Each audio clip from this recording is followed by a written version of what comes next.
Me abandonas, seducido por una mujer que solo sabe llevar falsificaciones baratas. Espero que os vaya bien y seáis felices para siempre en vuestro basurero particular. Llevábamos 3 años casados. Cada mes, sin falta, le enviaba 1.500 euros a mi suegra para los gastos de la casa, pero jamás escuché un gracias de sus labios. Solo me llamaba inútil cuando me abofeteaba, y se burlaba de mí diciendo, ¿y tú te atreves a quejarte, cuando ni siquiera trajiste un coche de la casa de tus padres? Mientras me obligaba a limpiar el inodoro. Yo aguantaba. Aguanté hasta la noche en que, finalizados los trámites del divorcio, recibí la llamada de mi padre. Elena, el equipo que enviamos a Oriente Medio ha regresado. Es hora de que vuelvas y tomes las riendas del Grupo Soler. Un mes después, mi ex-suegra me llamó como una loca, exigiéndome saber por qué no le había ingresado el dinero. Mientras daba un sorbo a mi café con hielo, le pregunté con indiferencia. Señora, perdone, ¿quién es? No la conozco de nada. A través del teléfono, escuché su grito ahogado. Simplemente sonreí y colgué. Acto seguido, continué firmando los documentos para la adquisición de la empresa de su hijo. Antes de empezar con la historia en detalle, suscríbete, dale a me gusta y déjame un comentario diciendo desde dónde me escuchas. Me encantará saludarte. Venga, que empezamos. ¡Sas! Un sonido agudo y seco, y un trapo empapado en agua helada me golpeó en plena cara. La sensación fría y resbaladiza, el olor a detergente de cocina rancio y el agua sucia deslizándose por mis mejillas hasta la clavícula me hicieron temblar de forma involuntaria en aquella gélida cocina del sótano. ¿Por qué todavía hay grasa aquí? La voz estridente de mi suegra rasgó el silencio de las 5 de la madrugada, como unas uñas arañando una pizarra. Vestida con un pijama rosa cuyo cuello estaba completamente dado de sí, señaló con su dedo índice una esquina de la encimera de acero inoxidable.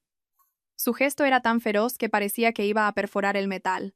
¿Así es como educan a las hijas en tu familia? Ni siquiera eres capaz de limpiar una placa de gas. ¿Esa es la educación que te dio tu madre? No me sequé el agua sucia de la cara. Me limité a bajar la mirada, en silencio, clavando mis ojos en las zapatillas rosas, antes impecables y ahora mugrientas, y en el borde del suelo de cintasol, hinchado y reventado por la humedad. Apreté los puños dentro de los bolsillos del delantal. Los nudillos, hinchados y doloridos por el agua fría, me picaban y escocían. Lo siento, suegra, una voz áspera, como si hubiera tragado un puñado de arena, salió de mi boca. La limpiaré de nuevo ahora mismo. ¿Limpiarla de nuevo? ¿Sabes qué hora es? Javier tiene que irse a trabajar y Lucía al instituto. ¿Has hecho ya la tortilla de patatas para el desayuno? ¿Has preparado el pan con tomate? Vaya inútil. Aparte de gastar mi luz y mi agua, ¿sabes hacer algo en la vida? Mi suegra, gritando, le dio una patada al cubo de la basura que tenía a sus pies. El cubo, medio lleno de restos de comida, se tambaleó, desprendiendo un hedor agrio a podrido. Me agaché para recoger el trapo del suelo. En mi campo de visión, solo existía aquel paño mugriento. Hace 3 años, mis manos acariciaban las teclas de un piano Steinway. Mis manos firmaban contratos de cientos de millones de euros. Pero ahora, estas manos estaban destrozadas por los sabañones, con las uñas cortadas al ras y un persistente olor a ajo y a cebolla impregnado bajo ellas, por mucho que las lavara. Todo era por la última voluntad de mi difunta madre. Vive la vida de la gente real, sin el filtro del dinero. Descubre cuál es el verdadero color del alma humana. Mamá, ese color. Era de un negro espeluznante. Escurrí el trapo y volví a limpiar la encimera. El agua gélida se clavaba en mis huesos, pero mi mente estaba sorprendentemente en calma. Conté hacia atrás en mi cabeza. Solo 3 días más. 3 días más, y este drama llamado matrimonio llegaría a su fin. A las 7 de la mañana, el cielo de Madrid seguía siendo gris.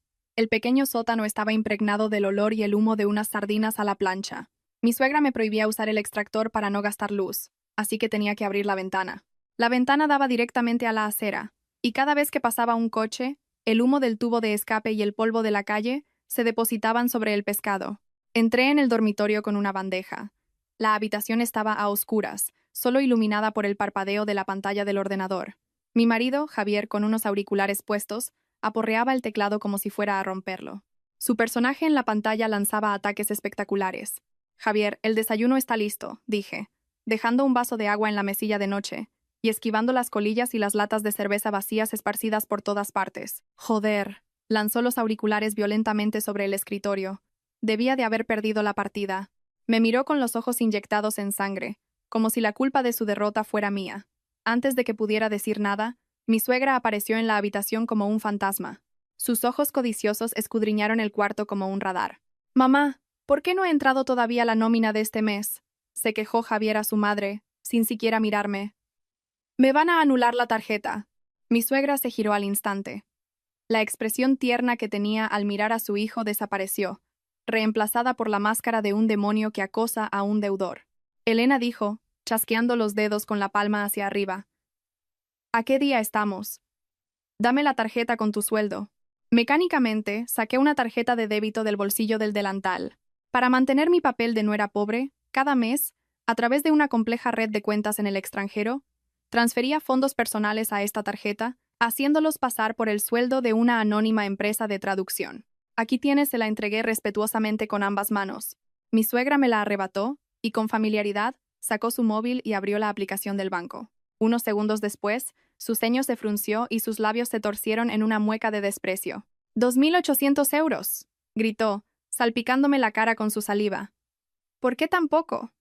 El mes pasado fueron 3.000. El sector de la traducción está en crisis últimamente. Las tarifas han bajado mucho», respondí con la voz más sumisa posible, mirando el polvo del suelo. La verdad es que ya estaba harta de fingir, y había ingresado 200 euros menos a propósito. «Tsk». Mi suegra puso los ojos en blanco de forma exagerada, y se guardó la tarjeta en el bolsillo, como si temiera que se la fuera a quitar. «Tú, con tu carrera universitaria, y no ganas ni la mitad que mi hijo, que es jefe de sección». «Inútil. Mamá, ¿qué esperas de ella?», añadió Javier con indiferencia, volviendo a ponerse los auriculares. «Estudió una carrera que no sirve para nada. Bastante generoso soy con aguantarla, siendo una huérfana sin nadie». Huérfana. Esas dos palabras se me clavaron en el corazón como agujas. Sí, en esta posilga, yo era una huérfana sin padres ni respaldo. Por eso creían que podían explotarme, insultarme y pisotearme a su antojo, porque no tenía a dónde ir. Me di la vuelta. No quería que vieran la fría sonrisa que se dibujaba en mis labios. «Javier, ese puesto de jefe de sección del que tanto presumes se mantiene gracias a una sola llamada de mi jefe de gabinete al presidente de tu empresa. ¿Sabrás alguna vez que tu sueldo anual no alcanza ni para pagar uno de los pañuelos que tengo olvidados en mi vestidor?» El ambiente en la mesa del desayuno era tan pesado que podía provocar una indigestión. Mi cuñada, Lucía, sentada con las piernas cruzadas, devoraba la tortilla que había preparado a las 5 de la mañana mientras miraba su móvil. De repente, soltó un grito exagerado. «Tía, qué fuerte. Mira esto». Me plantó la pantalla del móvil delante de los ojos. En ella, un bolso nuevo de Chanel brillaba bajo los focos. «¿A qué es precioso?». Una compañera de mi clase, Miriam, se lo ha comprado y cuando lo llevó a la facultad, todas se volvieron locas. «¡Qué estilazo!». Lucía me miró con los ojos brillantes y dijo con un tono meloso, como si fuera lo más normal del mundo: «La semana que viene es mi cumple, lo sabes, ¿no? Cómpramelo tú, ¿vale? Como trabajas de traductora, si haces unas cuantas traducciones extra por la noche, seguro que te llega». Miré de reojo el precio. 5.000 euros. 2.000 euros más de lo que acababa de entregarles como mi sueldo mensual. Antes de que pudiera negarme, mi suegra golpeó la mesa con la cuchara. Mientras masticaba un trozo de pan, sentenció: «Si Lucía lo quiere, cómpraselo. Una chica universitaria no puede ir por ahí hecha una pordiosera o la despreciarán». Me miró fijamente. No era una sugerencia, era una orden.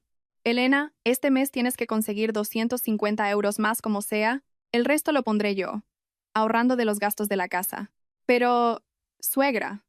Apreté el tenedor en mi mano. «Te he dicho que lo compres y punto». «¿Qué tantas pegas pones?», bramó mi suegra. «¿Acaso te duele gastar dinero en Lucía? ¿Qué tacaña eres para ser su cuñada? Nuestra Lucía es universitaria. Si quiere casarse con alguien de buena familia, tiene que empezar a moverse en su nivel desde ahora». Buena familia. Casi me echo a reír al mirar a Lucía, con la cara cubierta de una base de maquillaje barata y los ojos fijos en su móvil. «De acuerdo», dije, agachando la cabeza mientras me metía en la boca un poco de la tortilla ya fría. «Buscaré la manera». «Así me gusta». Lucía, con aire de victoria, guardó el móvil. «Ah, por cierto, cuñada, lo necesito antes del día 20. Tengo una cita ese día y quiero llevarlo». Cuando terminaron de desayunar, la familia se esfumó como por arte de magia. Javier se fue a trabajar, Lucía a la universidad, y mi suegra al hogar del jubilado a jugar al mus. A mí me dejaron una mesa hecha un desastre y un fregadero lleno de platos grasientos. Me puse frente al fregadero y empecé a fregar los platos mecánicamente.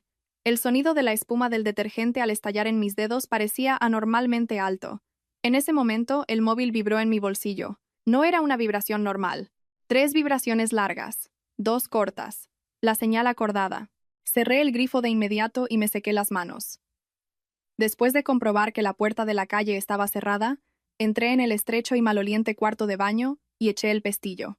Me senté en la tapa del váter y pulsé el botón de llamada. Señorita Vargas. La voz al otro lado de la línea era calmada y educada. Era un tono distinguido que hacía tiempo que no escuchaba. Era el señor Morales, el hombre de mayor confianza de mi padre. Se ha completado la liquidación del proyecto de Oriente Medio y se han recuperado todos los fondos. Los activos líquidos del grupo superan actualmente los 10.000 millones de euros. El presidente me ha pedido que se lo comunique. La voz del señor Morales pareció temblar por un instante. En el Consejo de Administración, su reincorporación ha sido aprobada por unanimidad. En cuanto usted dé el visto bueno, las puertas del Grupo Soler se abrirán de par en par. 10.000 millones de euros. Esa cifra astronómica flotaba en el aire, en un contraste grotesco con la humillación que acababa de sufrir por 250 euros. Levanté la vista hacia el espejo del baño. Una sudadera gris con bolas, el pelo recogido de cualquier manera, un rostro pálido por la mala nutrición y finas arrugas alrededor de los ojos. No quedaba ni rastro de la Elena Vargas que había dominado Wall Street. En el espejo solo había una nuera de clase baja, consumida por la vida, pero su mirada seguía viva. Brillaba con una luz salvaje, como la de un demonio que ha logrado salir del infierno. Señor Morales, mi voz era fría como el hielo. Prepárelo todo. En 3 días, le enviaré un gran regalo a la familia Gómez. Sí, señorita, ¿enviamos a alguien a recogerla? No, una sonrisa cruel y radiante se extendió por el pálido rostro del espejo. Dejaré que esta gente vea con sus propios ojos cómo salgo de esta posilga. Colgué y respiré hondo. El olor a desagüe del baño me golpeó, pero yo ya olía el aroma de la libertad, una dulce fragancia mezclada con venganza y poder. Los 3 días pasaron más rápido de lo que esperaba, pero cada momento de esos 3 días quedó grabado en mi memoria como a cámara lenta. Los insultos y maldiciones de mi suegra, la mirada despectiva de mi marido, los caprichos infantiles de mi cuñada, todo se fue almacenando como pruebas en la base de datos de mi mente. En la noche del tercer día, el día del destino, cayó un diluvio. Las tormentas de verano en Madrid siempre llegan sin avisar. La lluvia golpeaba sin piedad la ventana del sótano, casi a ras de suelo, y el agua embarrada que se filtraba formaba pequeños charcos en el suelo. Estaba secando el agua con un trapo cuando oí el sonido de la cerradura electrónica. Pip, pip, pip, pip, clic. La puerta se abrió, y una ráfaga de olor a alcohol y a perfume barato inundó el ambiente. Javier entró abrazando por la cintura a una mujer. La mujer llevaba un traje de 2 piezas de Chanel y el mismo bolso negro por el que suspiraba Lucía. Por supuesto, el suyo era auténtico. Maquillaje llamativo, mirada arrogante. Cualquiera diría que era la hija de una familia rica, vestida de dinero. Pero a mí no me engañaba. El collar de diamantes que llevaba al cuello. El corte era tosco. La transparencia pésima. Era una falsificación de las que venden en El Rastro. Elena, deja eso y levántate. Javier soltó a la mujer y sacó del bolsillo un papel arrugado que tiró al suelo encharcado. Los papeles del divorcio. Divorciémonos. Su voz no mostraba ni un ápice de arrepentimiento. Al contrario, destilaba el alivio y la emoción de quien se quita un peso de encima. Yo, con el trapo sucio en la mano y de rodillas en el suelo, lo miré. Lejos de sentir dolor, me daban ganas de reír a carcajadas. Por fin había llegado el momento. ¿Por qué? Fingí una voz temblorosa y desolada. ¿Qué por qué? ¿Cómo tienes la desfachatez de preguntar? Mi suegra, que había aparecido de la nada, abrió la puerta de golpe. En cuanto vio a la mujer vestida de marca, sus ojos brillaron como faros. Me empujó bruscamente y corrió a adular a la recién llegada. Vaya, así que esta es la señorita. ¡Qué guapa es! Se nota a la legua que es de buena familia, con esa clase que tiene. Al volverse hacia mí, su rostro se transformó en el de una bruja. Elena, no culpes a Javier. Cada oveja con su pareja. Desde que entraste en esta casa hace 3 años, no has sido capaz de darme un nieto, y siempre has sido con esa cara de funeral. Esta señorita es la sobrina del presidente del Grupo Valero. ¿Sabes cuál es el Grupo Valero? Una multinacional. Una multinacional. Mi suegra hablaba a borbotones, como si el Grupo Valero ya fuera suyo. ¿Cuánto ha sufrido Javier por culpa de una mujer sin raíces como tú? Por fin ha encontrado a su media naranja. Si tienes algo de conciencia, firma ahora mismo y lárgate. No le arruines el futuro a mi hijo. La mujer, a la que llamaban señorita, se tapó la boca y se rió. Su mirada despectiva recorrió mi sudadera manchada de barro. Lo siento, cuñada dijo con una voz empalagosamente dulce. Javier dice que vivir contigo es asfixiante. Nosotros nos queremos de verdad, así que, por favor, apártate. ¿Amor? Miré a Javier. Su mirada estaba fija en el reloj de oro que la mujer llevaba en la muñeca. Ese brillo de codicia en sus ojos me repugnaba. Claro, eso era. Se cree que por fin va a convertirse en el yerno de un magnate. ¡Qué ironía! Abandonar a la verdadera heredera de un imperio por una falsa sobrina. Me levanté lentamente. Las rodillas me dolían por haber estado tanto tiempo arrodillada. Me sacudí el polvo de los pantalones, con calma y elegancia, como si no estuviera quitando suciedad, sino los 3 años de humillaciones. De acuerdo, dije, mirando a Javier directamente a los ojos con voz serena. ¿Qué? Javier no esperaba que aceptara tan fácilmente. Parecía desconcertado. He dicho que de acuerdo. Firmaré. Caminé hacia la mesa y cogí los papeles. No necesitaba leerlos. El contenido era obvio. Expulsión sin un céntimo de pensión compensatoria. Abrí el capuchón de un bolígrafo barato, de esos que usaba para las cuentas de la casa. Pero, suegra y Javier, antes de firmar, los llamé por última vez. ¿Están seguros de que no se arrepentirán? ¿Arrepentirnos? ¡Ja! Mi suegra se partió de risa, con las manos en las caderas. De lo único que me arrepiento en mi vida es de haberte dejado entrar en esta casa. Firma de una vez y lárgate. No quiero volver a verte. Javier también agitó la mano con fastidio. Date prisa. Esta señorita no ha comido y llegamos tarde a la reserva en el restaurante. Sonreí. Esta vez no lo oculté. Una sonrisa que empezó en mis labios y se extendió hasta mis ojos. Una sonrisa fría y deslumbrante. Escribí mi nombre en los papeles del divorcio. Elena Vargas. El rasgueo del bolígrafo sobre el papel resonó con fuerza en el silencio. Dejé el bolígrafo sobre la mesa y entré en el dormitorio. No tardé ni 5 minutos. Salí arrastrando la única y vieja maleta que había traído al casarme. Era todo el rastro que dejaba tras 3 años en esa posilga. «Vaya, ¿ya te vas? Qué rápida eres haciendo las maletas», se burló mi suegra a mi espalda. «Luego no vengas llorando y suplicando. Por la puerta de esta casa solo entrará gente importante. No es un sitio que una pordiosera como tú deba pisar». Arrastré la maleta hacia la puerta. Me puse los zapatos. Fuera. Seguía lloviendo a cántaros. Empujé la puerta de hierro oxidado y salí a la lluvia. En un instante, el pelo y la ropa se me empaparon, pero no tenía frío. Al contrario, sentía la mente despejada y algo ardiente me subía por el pecho. Al final de la calle, bajo una farola, un sedán negro esperaba en silencio. No era un coche cualquiera. Era un Rolls-Royce Phantom de batalla larga. La estatuilla del espíritu del éxtasis sobre el capó emitía un frío destello plateado a través de la cortina de lluvia. En cuanto me vio salir, la puerta del conductor se abrió.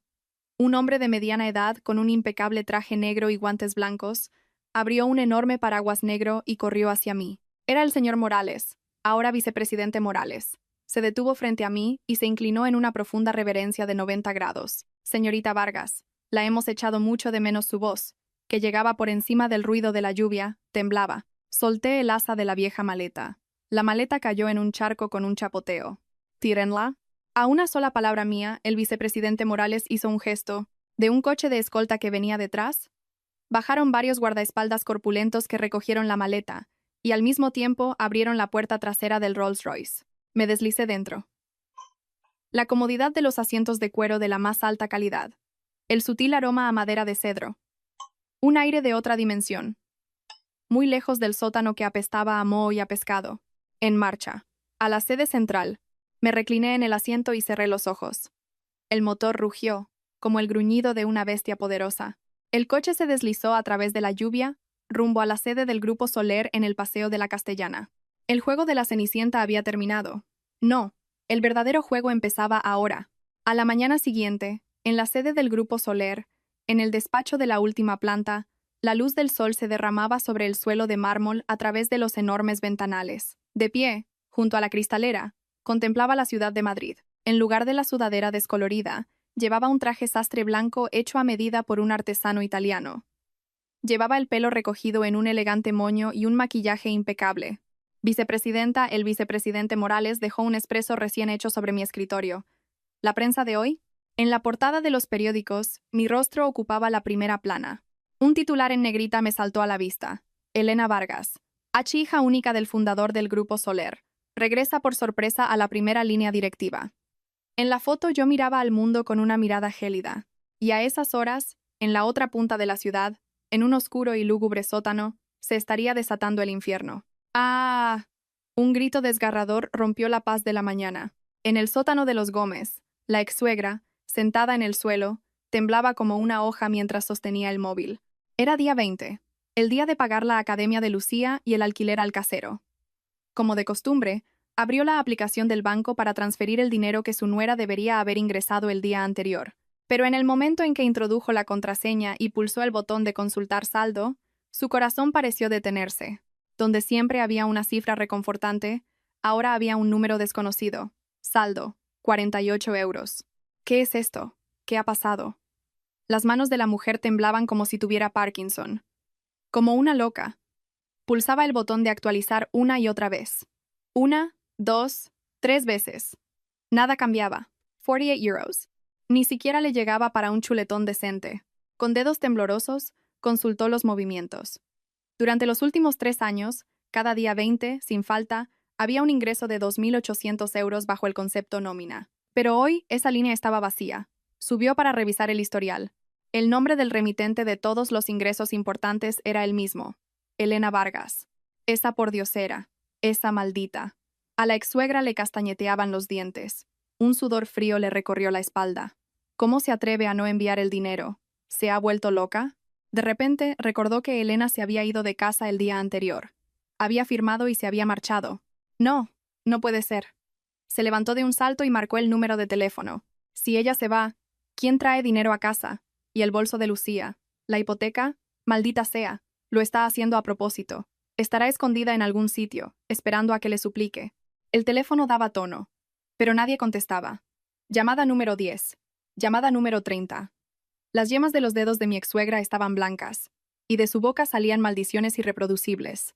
Pero ella no sabía que, en el momento en que esa llamada se conectara, se abriría una puerta al infierno que no podrían soportar. Finalmente, en el intento número 38, alguien descolgó. «Oye, desgraciada, ¿dónde te has metido? ¿Por qué no ha llegado el dinero? ¿Piensas matarnos de hambre a todos? Más te vale volver aquí ahora mismo». El grito agudo de mi ex-suegra resonaba en mi oído. Al otro lado de la línea, hubo un silencio de 2 segundos. Luego, una voz que no era la de la nuera sumisa que ella conocía, sino una voz desconocida, gélida y autoritaria, que parecía hablar desde las alturas, respondió: «Se ha equivocado de número». Clic. La llamada se cortó. Cuando mi ex-suegra volvió a pulsar el botón de llamar, solo escuchó el mensaje automático que la hundió en la desesperación. El número al que llama está apagado o fuera de cobertura. La habían bloqueado. «Ah, esa zorra. ¿Se atreve a bloquearme?».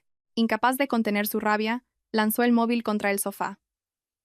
Luego, resoplando, abrió de par en par la puerta de la habitación de Lucía.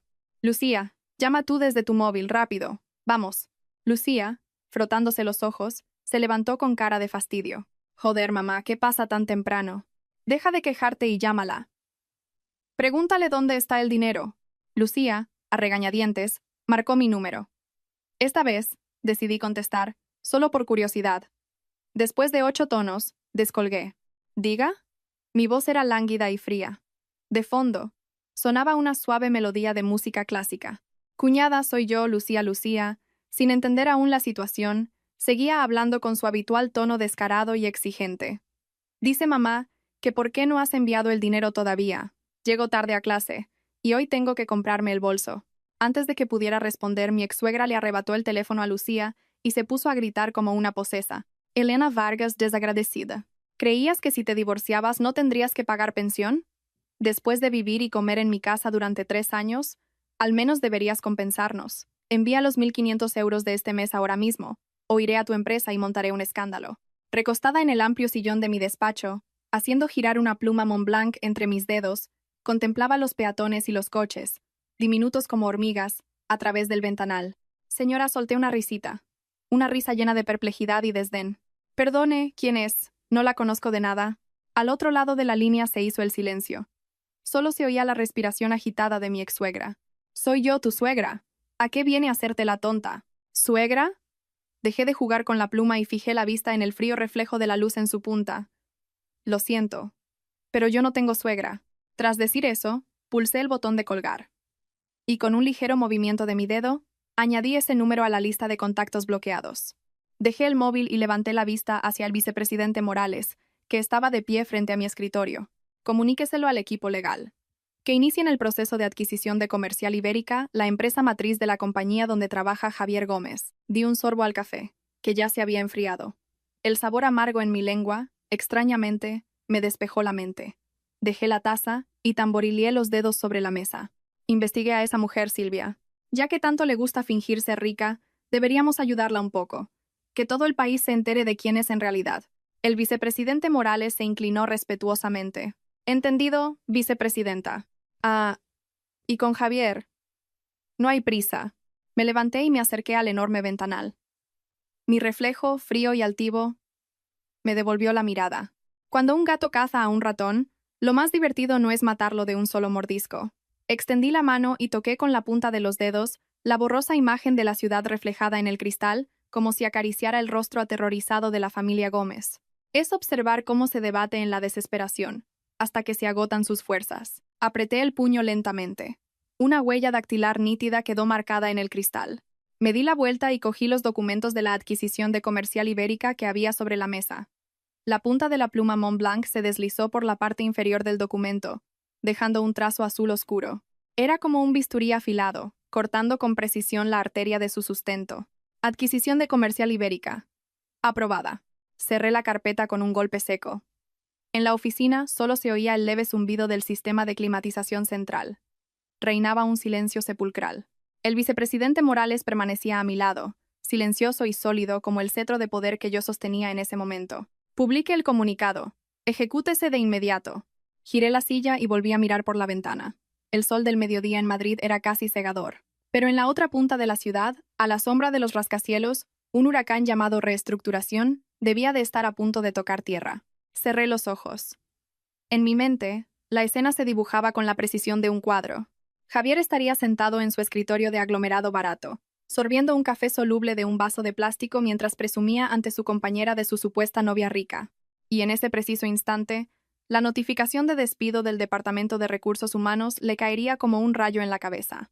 Podía imaginar vívidamente cómo se contraían los músculos de su rostro engreído, cómo sus ojos, que brillaban de codicia, temblaban de terror. Cómo ese título de jefe de sección del que tan orgulloso estaba estallaba con el ridículo sonido de un globo pinchado. Vicepresidenta, la voz grave del vicepresidente Morales interrumpió mi ensoñación. Se ha publicado el comunicado de reestructuración de Comercial Ibérica. El nombre de Javier Gómez encabeza la primera lista de despidos. Abrí los ojos y miré mi rostro inexpresivo reflejado en el cristal. ¿Motivo del despido?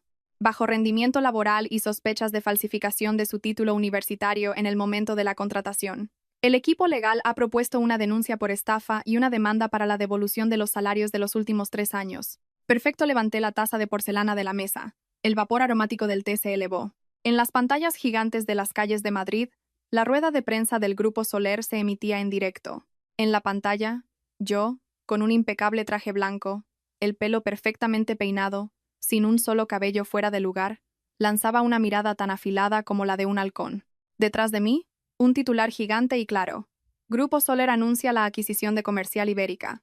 Javier, con una mísera caja de cartón en los brazos, estaba de pie, aturdido, en la plaza frente al edificio. El viento cortante de finales de otoño le azotaba las mejillas. Levantó la cabeza y miró, absorto, a esa mujer familiar pero extraña en la pantalla gigante. La mujer que en casa siempre llevaba una sudadera con bolas, que no se atrevía a mirarle a los ojos, y que le traía el agua para lavarse los pies. La esposa patética a la que despreciaba por no poder comprarle un bolso de marca, y a la que no podía llevar a las reuniones de antiguos alumnos. La Elena a la que su madre insultaba llamándola gallina que no pone, y a la que su hermana trataba como a una criada. Esa mujer, ahora, desde las nubes, observaba a los simples mortales, diminutos como hormigas. No puede ser, los labios de Javier temblaban. Dentro de la caja, una taza de café desconchada, un cactus con las espinas torcidas, y la tarjeta de empleado que llevaba colgada al cuello como un tesoro, tintineaban al ritmo de sus temblores. Algunos de los transeúntes que pasaban a toda prisa lo reconocieron. Era el despedido que, hacía un rato, había montado un escándalo en el vestíbulo, gritando y llorando que no se iría. La gente lo miraba con desprecio, tapándose la boca y cuchicheando.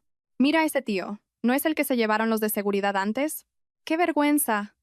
Menudo espectáculo a plena luz del día. Dicen que lo han echado por falsificar el título. Se lo tiene merecido. El murmullo de la gente zumbaba en sus oídos. Javier se sintió mareado. Apenas el día anterior, se imaginaba convirtiéndose en el yerno del presidente del Grupo Valero, viviendo en un ático en el barrio de Salamanca y conduciendo un deportivo. Ahora, no tenía ni para pagarse los vinos del mes que viene, ni siquiera para comprar fideos instantáneos. Con manos temblorosas, sacó el móvil. Marcó ese número que había bloqueado y borrado innumerables veces, para luego volver a guardarlo. En la pantalla, solo aparecía una fría lista de llamadas. No se pudo establecer conexión. Ni una sola vez había logrado contactar. A la misma hora, en un viejo edificio de un barrio periférico de Madrid, en un sótano, pam, pam, pam. Unos golpes, como si fueran a derribar la puerta, resonaron en la casa. La ex-suegra, acurrucada bajo una manta con manchas de moho, aferraba su móvil sin batería como si fuera un salvavidas. El estruendo la hizo saltar de la cama como una rata asustada. ¿Quién? ¿Quién es? Su voz temblaba y estaba llena de lágrimas. Oficiales del juzgado, la voz que llegó desde fuera era implacable, sin un ápice de calidez. La ex-suegra, casi a cuatro patas, se arrastró hasta la puerta y miró por la mirilla. Unos hombres de uniforme sostenían un fajo de pegatinas rojas. Las pegatinas rojas de embargo que la atormentaban en sus pesadillas. ¡No! ¡No pueden entrar! ¡Esta es mi casa!, se interpuso ante la puerta con todo su cuerpo. Con la cara cubierta de mocos y lágrimas, gritó: «Llevo 20 años viviendo aquí. Ladrones». Clac. En manos de un cerrajero profesional, la cerradura fue neutralizada en cuestión de segundos. La pesada puerta de hierro golpeó el hombro de la ex-suegra, que se tambaleó y cayó de espaldas en un charco de agua estancada en el salón. Los hombres entraron con paso firme, sin inmutarse, pisando con sus zapatos el suelo de cintasol húmedo, que emitió un sonido desagradable. En virtud de una sentencia judicial, la propiedad de esta vivienda ha sido transferida al acreedor por impago de la deuda, y se procederá a su subasta. Los residentes deben desalojar la vivienda en un plazo de 3 días, recitó con voz monótona el que parecía ser el responsable, mientras pegaba una pegatina roja de embargo en el centro de la pantalla del viejo televisor de tubo. Plac. En aquel espacio gris y sin vida, el rojo intenso de la pegatina brillaba de forma siniestra, como una herida sangrante. «¡Esto es mentira! ¡No me lo creo! ¡No me voy!». La ex-suegra, como una loca, se abalanzó para arrancar la pegatina. El oficial la apartó con la misma facilidad con la que se aparta una bolsa de basura. «Señora, cálmese. El acreedor actual es Gestión de Activos Soler. ¿Sabe lo que eso significa?». El oficial recorrió con una mirada de desprecio aquella posilga que apestaba a moho, a repollo fermentado y a pobreza. «Significa que le han tirado de las barbas al mismísimo diablo». La ex-suegra se desplomó en el suelo. Observó, aturdida, cómo las pegatinas rojas se extendían como una plaga por la nevera, la lavadora, e incluso las macetas que tanto cuidaba. De repente, un recuerdo de hace 3 años le vino a la mente. El día en que Elena se casó.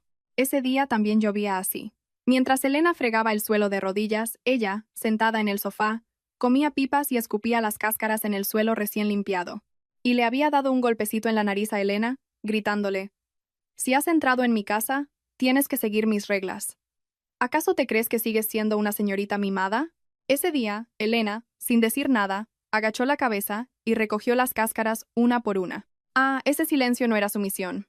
Era el sonido de la parca afilando su guadaña. 3 días después, frente a la sede del Grupo Soler, la temperatura en Madrid había caído a 10 grados bajo cero. El viento helado que soplaba entre los rascacielos silbaba como el lamento de un fantasma. Yo, de pie junto a la ventana de mi despacho en la última planta, sostenía una copa de vino caliente. A mis pies, el mundo parecía un juguete. «Vicepresidenta». El vicepresidente Morales se acercó por detrás. «El señor Gómez está abajo». No necesitaba que me lo dijera. Ya lo estaba viendo. A los pies de la imponente escalinata de mármol de la sede del grupo, se veía un pequeño punto negro. Era Javier. Solo llevaba un traje. Era la única prenda decente que le quedaba, pero ahora estaba arrugado y cubierto de polvo. Estaba arrodillado sobre el frío suelo de granito. Debajo de sus rodillas, había colocado un trozo de cartón mojado. Y en sus manos sostenía un cartel, hecho con otro trozo de cartón, en el que había escrito con letra temblorosa: «Lo siento». A su alrededor se había congregado un grupo de curiosos, y los flashes de los fotógrafos de la prensa rosa, que habían acudido atraídos por el olor a escándalo, estallaban sin cesar. El parpadeo de los flashes parecía un grotesco espectáculo de luces. Desde el equipo de seguridad preguntan si lo echamos. Moví lentamente la copa de vino. El líquido rojo se deslizó por las paredes de la copa como sangre. No, mi voz era tan serena que parecía el susurro de un espectador que no quiere interrumpir una obra de teatro fascinante. Déjenlo ahí arrodillado. Mi memoria retrocedió a un día de Navidad de hace 3 años. Aquel día, en medio de una ventisca, mi suegro, borracho en el sofá, señaló sus zapatos cubiertos de barro y dijo: «Nuera, ven a limpiarme los zapatos». Cuando dudé un momento, Javier, que estaba a su lado comiendo una mandarina, se rió.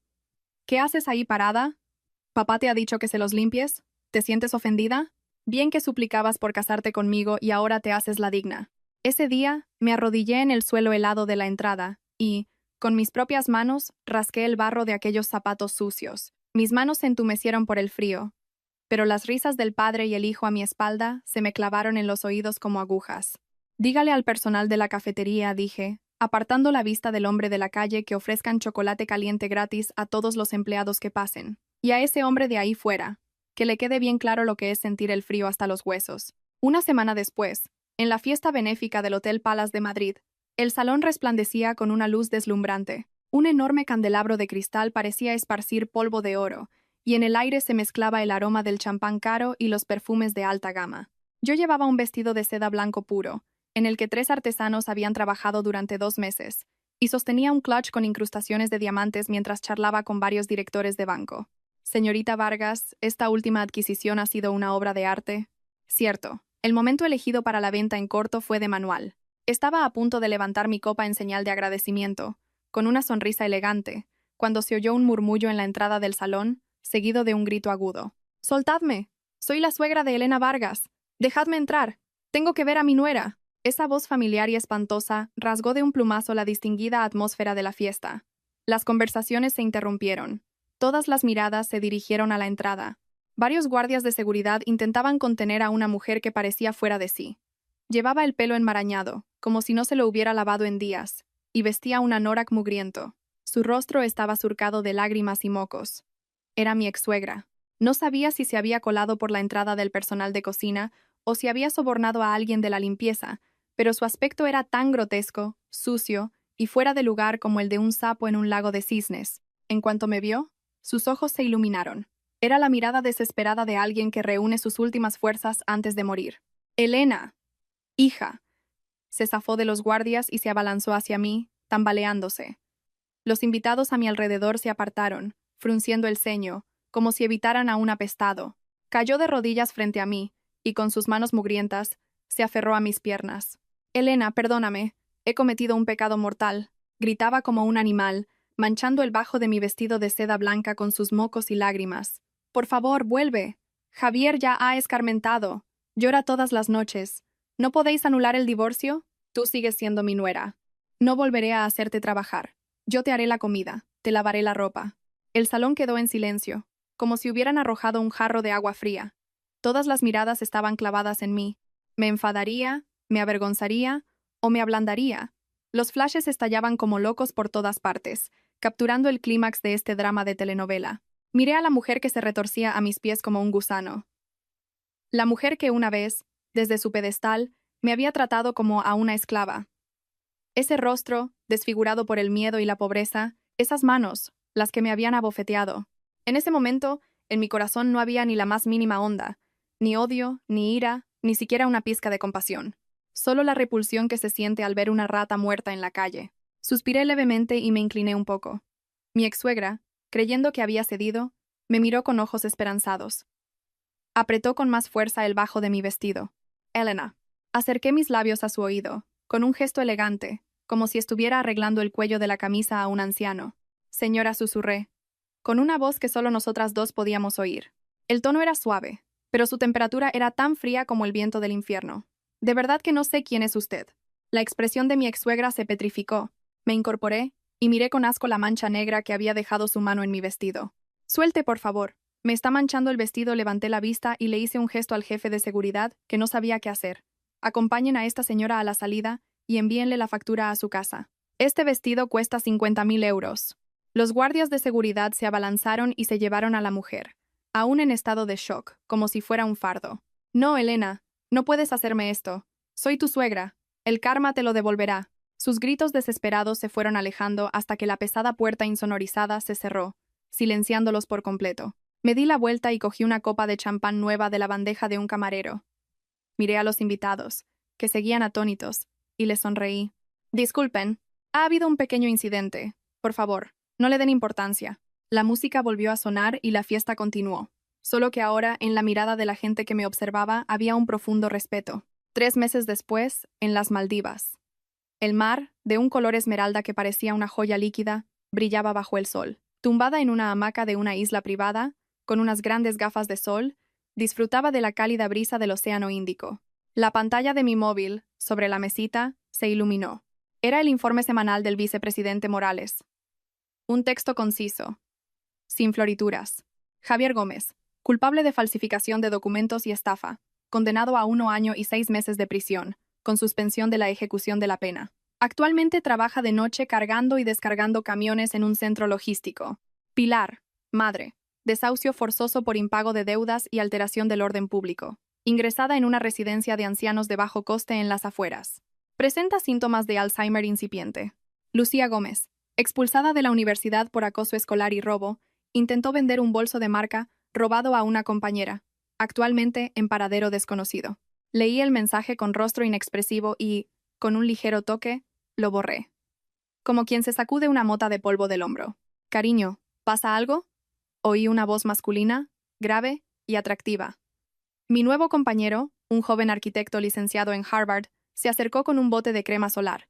No, nada, lancé el móvil sobre la suave arena blanca. El aparato quedó semienterrado. ¿Puedes ajustar un poco el ángulo de la sombrilla?, dije, estirándome y mirando al horizonte. El sol pega un poco fuerte hoy. 3 años después, en la ceremonia de inauguración del nuevo proyecto del Grupo Soler, el rascacielos, de 120 plantas, se alzaba hacia el cielo como una espada gigante. El nuevo ícono de Madrid, una lluvia de flashes me rodeaba.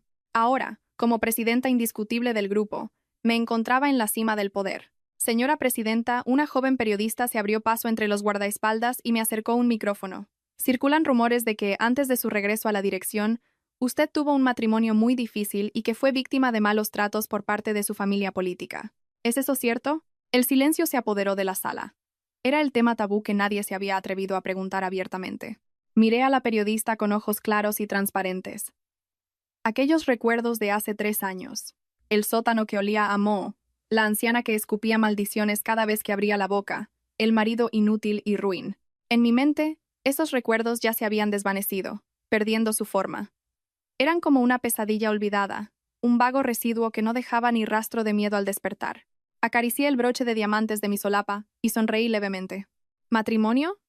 Ladeé la cabeza, con un tono tan ligero como si estuviera comentando el buen tiempo que hacía. Disculpe, pero no tengo ningún recuerdo de algo así. En la profunda noche, en un callejón de Madrid, un hombre con un mono de trabajo gris y barba descuidada se detuvo frente a la plaza de la Torre Soler, arrastrando un carro lleno de cartones. Era Javier. 3 años lo habían envejecido 20. Tenía la espalda encorvada, los dedos ásperos como la corteza de un árbol y los ojos apagados. Levantó la cabeza y miró el palacio de cristal que se erigía ante él. Todo el edificio era un hervidero de luces, brillando como un templo divino. En algún lugar de esa cima inalcanzable, ella estaría sentada en un caro sillón de cuero, contemplando la ciudad. Recordó la noche de lluvia de hacía 3 años, cuando, abrazado a la impostora, le había arrojado los papeles del divorcio a la cara. Recordó los ojos silenciosos de ella mientras, arrodillada, fregaba el suelo con un trapo. Recordó la extraña sonrisa que le dedicó al pronunciar su nombre por última vez. ¿Ahora? ¿No nos conocemos? Esas palabras se habían convertido en una maldición que se le había clavado hasta los huesos. Con mano temblorosa, sacó de su bolsillo un viejo móvil con la pantalla rota. Era un número que ya no existía, pero que él aún se sabía de memoria.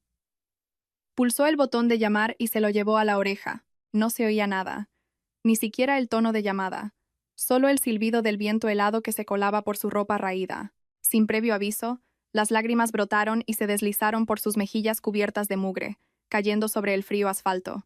En ese momento, las luces del último piso de la torre se apagaron. ¡Clic! El mundo de allá arriba había apagado la luz, dejándolo a él en una oscuridad eterna.